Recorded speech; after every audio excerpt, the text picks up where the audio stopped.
বাংলাদেশের কাছে ভারতের আদানি গ্রুপের বকেয়া $850 মিলিয়ন, যা পরিশোধ না করা হলে 7 নভেম্বরের মধ্যে বিদ্যুৎ সরবরাহ পুরোপুরি বন্ধ করে দেওয়ার আলটিমেটাম জানিয়েছিল আদানি পাওয়ার। এরপরই তাদেরকে $173 মিলিয়ন পরিশোধ করে বাংলাদেশ সরকার। ফলে বিদ্যুৎ সরবরাহ পুরোপুরি বন্ধ না করলেও কিছুটা কমিয়ে দিয়েছে আদানি পাওয়ার।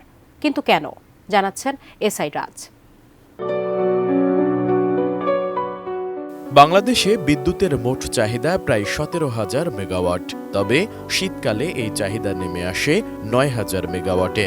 বিদ্যুৎ উন্নয়ন বোর্ড পিডিবি জানিয়েছে, দেশে মোট 144টি বিদ্যুৎ কেন্দ্র রয়েছে, যার সমন্বিত উৎপাদন সক্ষমতা 27,000 মেগাওয়াট, যা বাংলাদেশের সর্বোচ্চ চাহিদার চেয়ে প্রায় 10,000 মেগাওয়াট বেশি।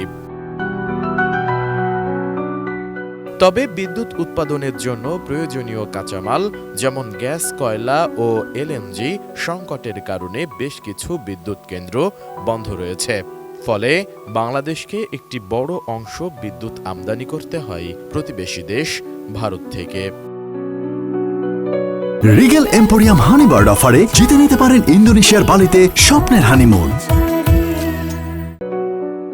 এদিকে ভারতীয় ব্যবসায়ী গৌতম আদানির মালিকানাধীন বিদ্যুৎ কোম্পানি আদানি পাওয়ার থেকে নভেম্বর মাসে বাংলাদেশের বিদ্যুৎ আমদানি প্রায় 1/3 কমেছে।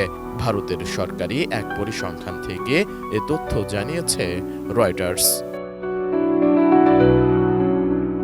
রয়টার্সের ওই প্রতিবেদনে বলা হয়েছে, বকেয়া নিয়ে বিরোধের কারণে গত মাসে ভারতের পূর্বাঞ্চলীয় রাজ্য ঝাড়খণ্ডের 1,600 মেগাওয়াট ক্ষমতা সম্পন্ন গড্ডা বিদ্যুৎ কেন্দ্র থেকে হঠাৎ করেই বাংলাদেশে সরবরাহ কমিয়ে দেয় আদানি। ভারতের কেন্দ্রীয় বিদ্যুৎ মন্ত্রণালয় গঠিত একটি আঞ্চলিক বিদ্যুৎ কমিটির তথ্য থেকেও জানা যায়, গত নভেম্বর মাসে বাংলাদেশে 450 মিলিয়ন কিলোওয়াট বিদ্যুৎ রপ্তানি করেছে গড্ডা প্লান্ট, যা বার্ষিক হিসেবের তুলনায় 32.8% কম। ক্ষমতাচ্যুত সাবেক প্রধানমন্ত্রী শেখ হাসিনার সময়ে 2017 সালে বাংলাদেশের সঙ্গে 25 বছর মেয়াদী একটি বিদ্যুৎ সরবরাহ চুক্তি স্বাক্ষর করে আদানি পাওয়ার। গড্ডায় অবস্থিত আদানির ওই বিদ্যুৎ কেন্দ্র থেকে বাংলাদেশে যে পরিমাণ বিদ্যুৎ রপ্তানি করা হয় তা দেশের মোট বিদ্যুৎ চাহিদার প্রায় 10%। অন্যদিকে আদানির কাছ থেকে আমদানি কমে যাওয়ায় বিদ্যুতের বার্ষিক চাহিদা মেটাতে জ্বালানি চালিত বিদ্যুৎ কেন্দ্রের দিকে ঝুঁকছে বাংলাদেশে বিদ্যুৎ উৎপাদনে জ্বালানি তেলের ব্যবহার গত নভেম্বরে 47.8% বেড়েছে। টানা 21 মাস ধরে হ্রাস পাওয়ার পর গত 3 মাস ধরে বিদ্যুৎ উৎপাদনে জ্বালানি তেলের ব্যবহার বেড়েছে।